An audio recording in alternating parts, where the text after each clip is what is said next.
Get her out of here before she ruins my event with her dirty hands." The voice cut through the ballroom like glass. Music stopped. Dozens of eyes turned toward the sound. And there, beneath the chandelier's golden light, Vanessa lay on the marble floor. Her silver tray had slipped from her grasp. Shards of crystal scattered across the tiles, red wine pooling like blood. She reached for a napkin, trembling, trying to clean the mess before anyone noticed. But they already had. A circle of women surrounded her, all glittering gowns, diamond necklaces, and cold smiles. At the center stood Clara Whitmore, tall, poised, and venomous behind perfect makeup, the wife of one of the country's wealthiest men, the woman everyone wanted to impress. Clara tilted her head with disdain. "Didn't you hear me?" she said, her voice honeyed with cruelty. "Clean it up before someone important slips." Her heel nudged a piece of glass toward Vanessa's arm, a deliberate gesture. Then she stepped forward and kicked the broken glass aside, the sharp sound echoing like gunfire through the silent hall. A few guests gasped, others laughed softly behind their champagne flutes. Someone pulled out their phone.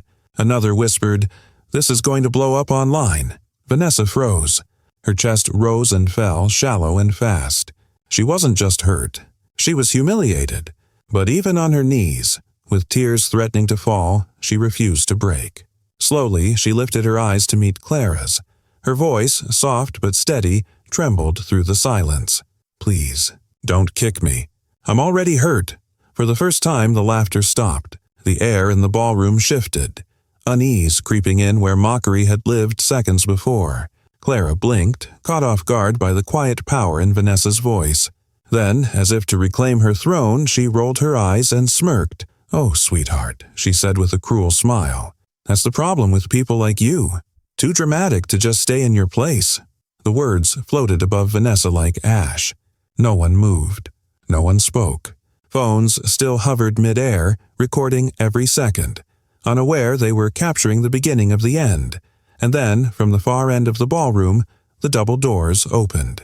A tall man in a black suit stepped in, confident, calm, with eyes that sliced through the crowd. His presence silenced the whispers instantly. Clara's smirk faltered. Her friends straightened their backs. Something about him shifted the entire temperature of the room. Vanessa looked up, blinking through tears. She didn't know yet that this man, this stranger whose gaze had turned every head, was about to rewrite everything that had just happened. They thought it was harmless mockery, but within moments their laughter would turn into stunned silence. Vanessa's world had always been built on effort, quiet, unseen, and relentless. She grew up on the worn-out streets of Atlanta's South Side, in a small apartment that smelled of detergent and hope. Her mother, a nurse who worked double shifts, carried exhaustion in her eyes but never bitterness in her tone. When bills piled higher than groceries, she'd hum gospel songs while sewing Vanessa's school uniform by hand. Her father was a name carved into memory, a soldier who went to war and never came back. In his absence, her mother's voice became law, love, and compass all at once. And every night before Vanessa fell asleep, she'd whisper the same line, "Dignity is what you wear when the world steals your clothes." That sentence lived inside Vanessa like a promise. She learned early that life didn't care about fairness. Kids mocked her worn-out shoes, teachers overlooked her raised hand, and job interviews often ended with polite rejection smiles. But she never let bitterness take root. Instead, she worked, studied through midnight power cuts, balanced multiple jobs, and took online business classes in secret. By 24, she was a hotel attendant at one of Atlanta's most prestigious chains. It wasn't her dream, but it was her stepping stone. Every time she polished a table or folded napkins into perfect swans, she told herself, "Someday, I'll own a place like this." Clara Whitmore, on the other hand, lived on the other side of the same city, a world made of glass towers and soft lies. She was born into a family where money solved everything and humility was treated like disease. Her father ran hedge funds. Her mother hosted charity lunches where poor people were mentioned like decor. Clara grew up believing that class was currency and compassion was weakness. She wasn't evil by nature, just shaped by an environment that applauded cruelty as confidence. Every smirk, every backhanded compliment, every Instagram post showing her philanthropy masked an emptiness she didn't dare face. Her marriage to Ethan Whitmore, a billionaire investor, only reinforced the illusion. Together, they were the picture-perfect couple, flawless smiles on magazine covers, attending red carpet galas where the champagne cost more than most people's rent.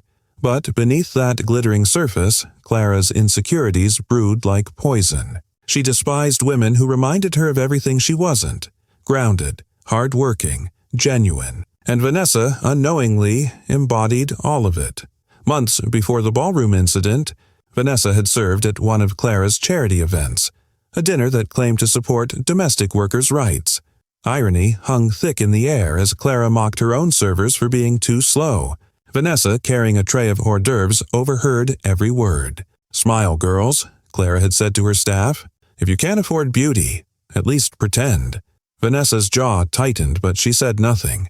She'd learned that silence often screamed louder than protest. That night, she watched the powerful laugh over expensive wine while preaching about humility.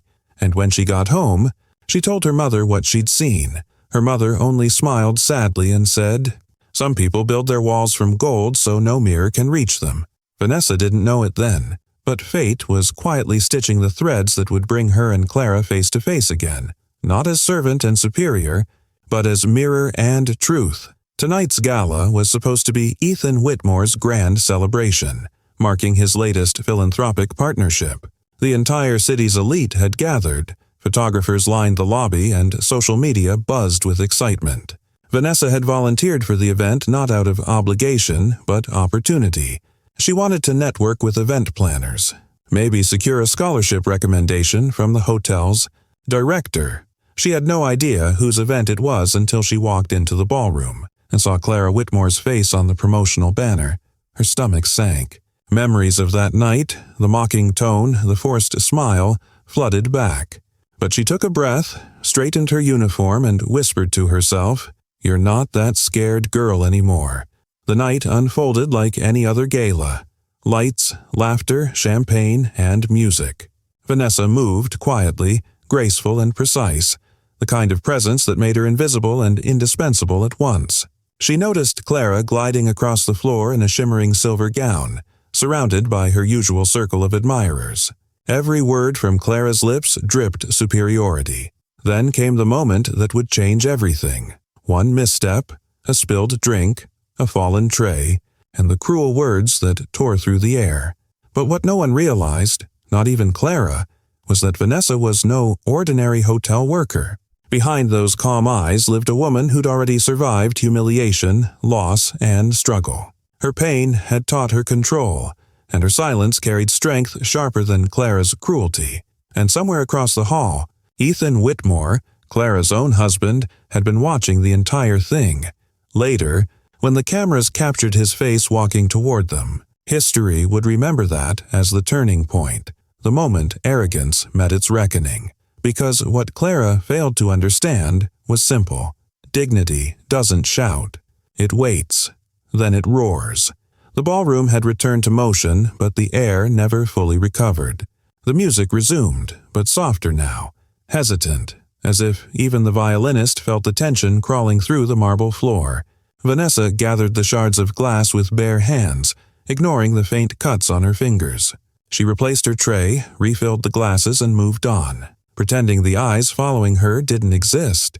Her manager tried to approach her once, mumbling something about taking a break, but Vanessa shook her head.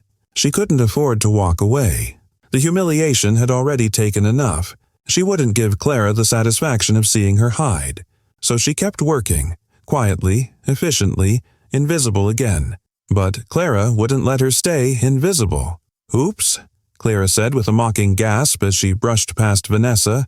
"Did I do that?" Champagne sloshed over the rim of her glass and splashed down Vanessa's sleeve. A few drops sparkled against the black fabric like silver tears. Clara's friends giggled behind manicured hands. "Oh, Clara," one of them whispered, "you're terrible."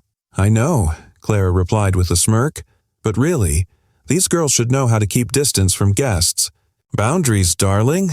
Vanessa's chest burned, but she only nodded, took a napkin, and wiped her sleeve. Her mother's voice echoed in her mind. "Dignity, baby. That's your armor." She turned away to refill another guest's drink when Clara's voice sliced through the air again. Pathetic, Clara muttered loudly enough for half the room to hear. I swear, these people act like martyrs for doing the bare minimum. Laughter bubbled again, awkward and brittle. Some guests shifted uncomfortably, while others tried to pretend nothing was happening. The ones filming earlier now pretended to scroll through their phones. From the far corner of the room, Ethan Whitmore stood beside the event's investors, his face unreadable. He'd arrived late, long enough to witness the fall, the cruel kick, and now this relentless taunting. His hand tightened around his champagne glass, veins rising against his wrist. To the world. Ethan was a man of power and precision, one of those billionaires who didn't raise his voice to command respect. His silence did it for him.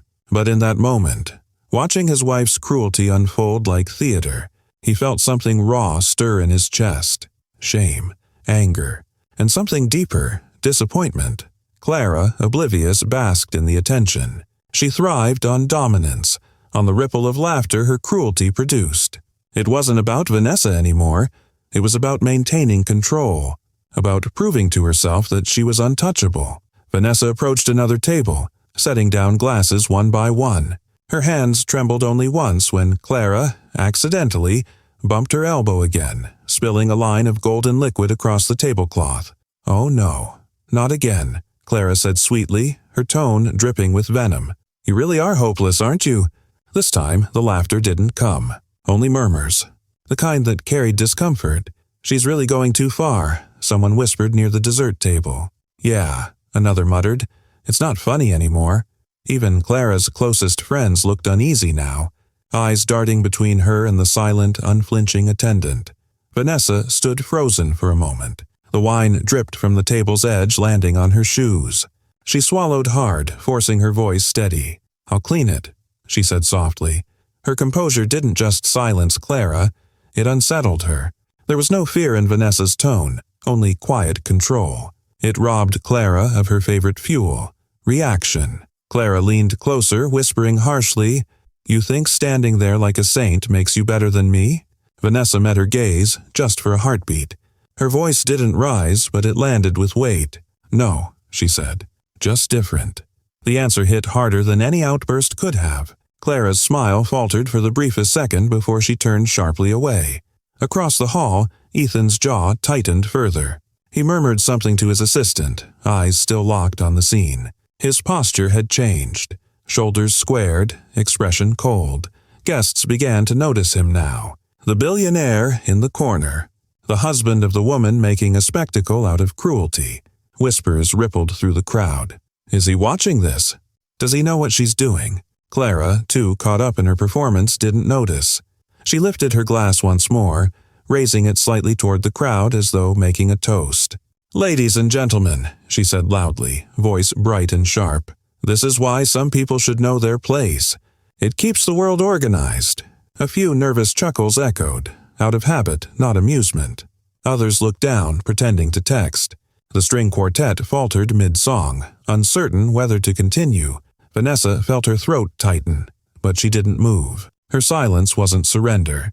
It was strength. She looked toward the floor, breathing in steady rhythms, as though her stillness itself were defiance. A small voice somewhere near the back, a woman in a red dress, whispered, Careful, Clara. Sometimes the quiet ones surprise you. The words hung in the air like prophecy. And for the first time that evening, Clara felt something unfamiliar slide beneath her skin. Not fear, not guilt, something subtler, colder. A chill that told her she might have finally gone too far. Across the hall, Ethan set down his glass and began walking forward. The sound of his footsteps echoed, slow, deliberate, and heavy enough to drown out the music. People turned. Cameras lifted again. Vanessa, unaware, was still collecting empty glasses, trying to disappear into her work. But the storm that had been quietly building across the room was about to reach her, and when it did, no one in that hall would forget it. Clara adjusted her gown, her confidence flickering. She tried to laugh, but it came out hollow. Her eyes darted toward the approaching figure in the black suit, confusion spreading across her face, and the murmurs grew louder, like thunder rolling in. The night that began with cruelty was shifting, one heartbeat at a time. Because power built on humiliation always collapses, especially when the person you're kicking down turns out to be standing right next to the person who owns the floor you're standing on. The music stopped mid-note, like the sound itself had been punched out of the room. Glasses froze halfway to lips. Waiters stood motionless, their trays hovering in midair. Ethan Whitmore stepped into the light. His tailored black suit caught the shimmer of the chandeliers, but it wasn't the clothes that drew attention. It was the look in his eyes. Controlled fury. The kind that silences an empire. "Did I just see you kick my wife?" The words weren't shouted. They didn't need to be.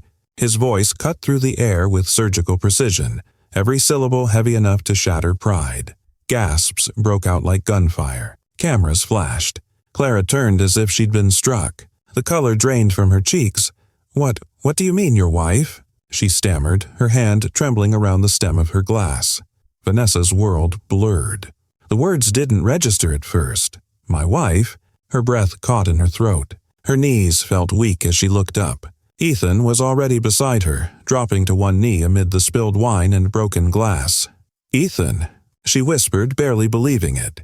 He reached out, brushing her trembling hands, ignoring the watching crowd. "I told you I'd meet you here after the deal, love," he said softly. "Didn't expect our guests to entertain themselves this way." The endearment, love, rippled through the room like a gunshot. Clara's perfect posture faltered. Her red lips parted, trembling. You're married to her?" Ethan rose slowly, his height swallowing the space between them. The quiet around him was suffocating. Even the chandeliers seemed to hum in anticipation. "Yes," he said simply, his voice low but unwavering, "to the woman who rebuilt her life from ashes while the rest of you live off your father's money." A murmur exploded through the crowd. Shock, scandal, fascination. He married a black woman? She's the real Mrs. Whitmore? How did we not know? Vanessa stood beside him now, still shaken, her uniform wrinkled and stained with wine. Ethan reached for her hand, raising it with deliberate grace, as though introducing royalty.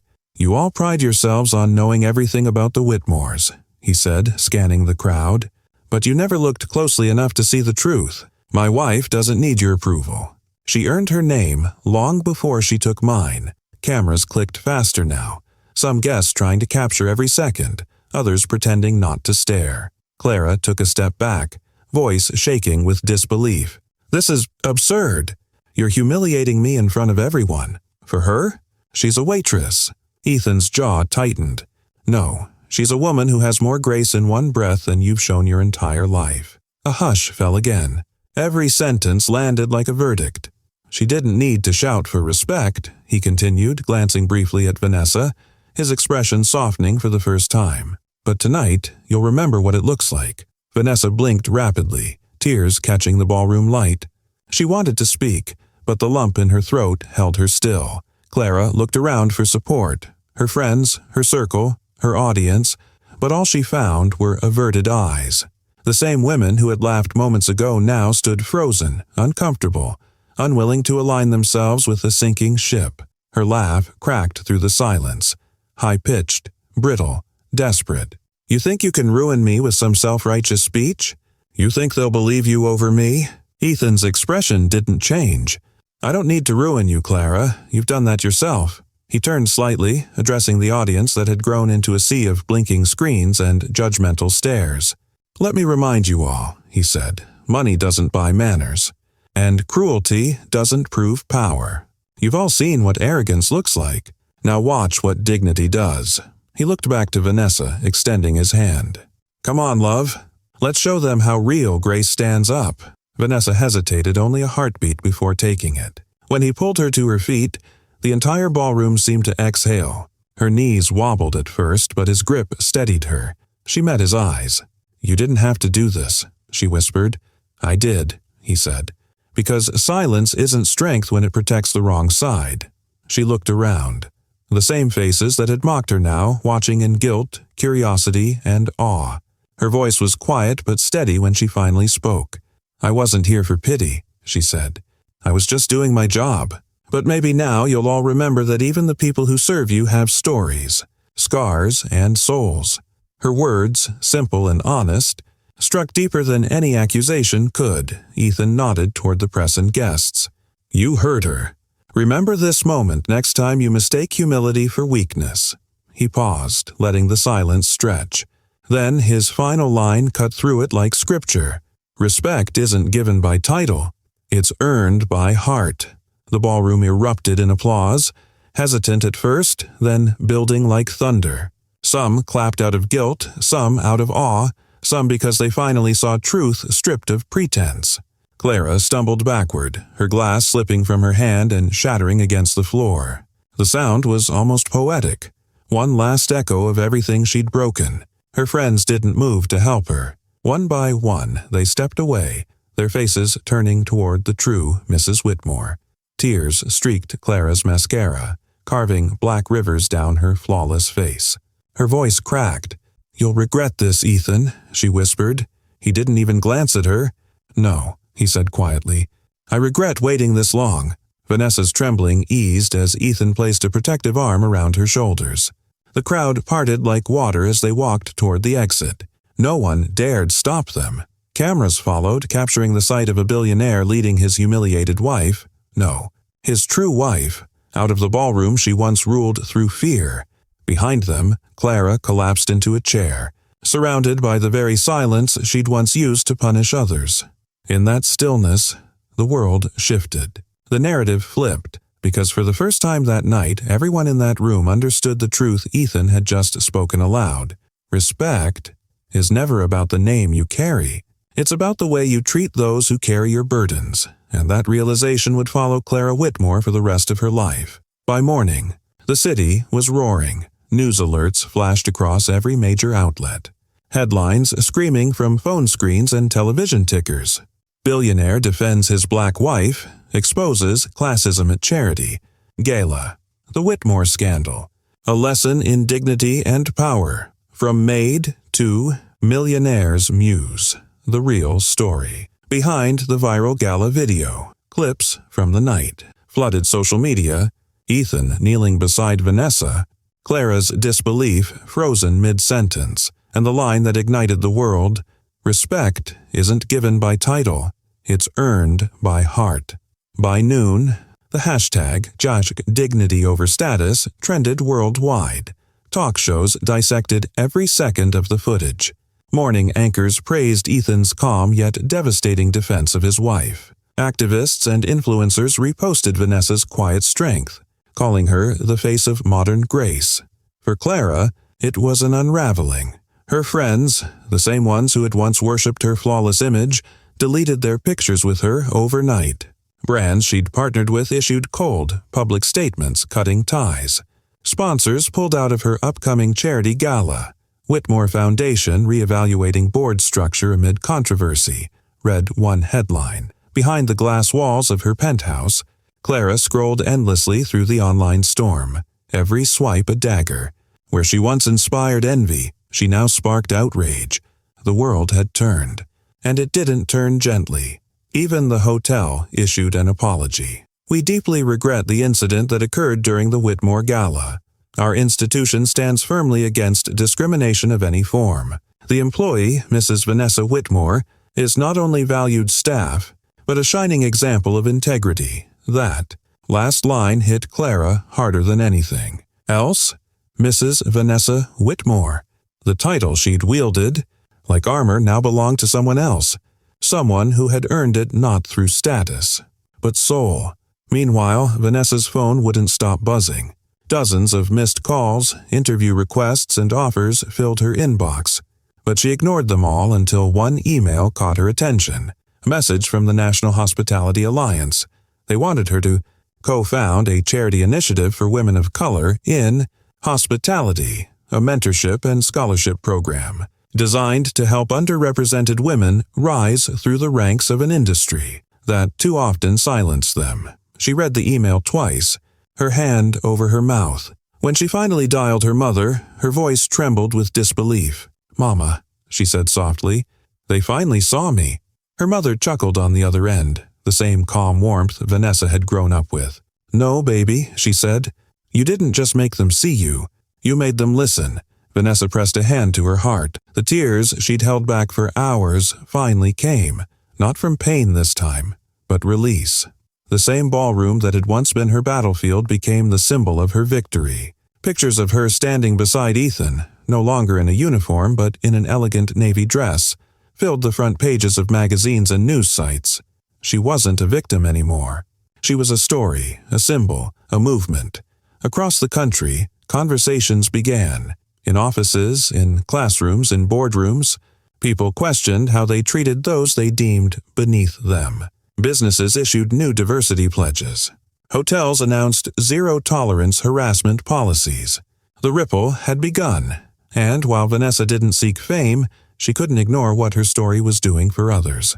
Messages poured in from hotel staff, single mothers, students, and young women who wrote, "Because of you, I held my head higher today. You showed me that silence isn't weakness. You gave us back our pride." Through it all, Ethan stayed quietly beside her, avoiding interviews, ignoring speculation. When asked by reporters why he hadn't spoken since that night, he simply said, "She already said everything that mattered." As for Clara, she vanished. No public statements, no press appearances. Her once lavish social media accounts went dark. Paparazzi reported seeing her leaving the city with sunglasses and a scarf wrapped tightly around her face, a woman retreating from the very spotlight she once craved. But people didn't forget her name. They used it as a warning, a reminder of how arrogance looks when stripped of applause. Weeks later, at the launch of the Dignity First initiative, Vanessa stood behind a podium, her voice steady as cameras flashed. "This isn't about revenge," she said. "It's about restoration. For every woman who's ever been told she doesn't belong in the room. Because sometimes, the ones cleaning the floors are the ones who will one day build the walls." Applause filled the hall. But Vanessa didn't smile for fame. She smiled for peace. In the front row, her mother sat with tears in her eyes. Ethan's hand rested gently on Vanessa's shoulder, a quiet reminder that love didn't need spectacle to be powerful. Outside, billboards still carried the story of that night. But for Vanessa, the chapter had already closed. Clara's empire had crumbled, but from those ruins, something far greater had risen, something no scandal could ever destroy. Dignity had roared, and the world had finally listened. Months later, the same ballroom that had once witnessed humiliation now glowed with celebration. The chandeliers shimmered like they were remembering. This time, the light felt softer, warmer, proud. Velvet drapes framed the grand stage, and on it hung a new banner in gold lettering. Dignity First Foundation, empowering the overlooked. The audience filled every corner. Politicians, entrepreneurs, celebrities, hotel staff, and students.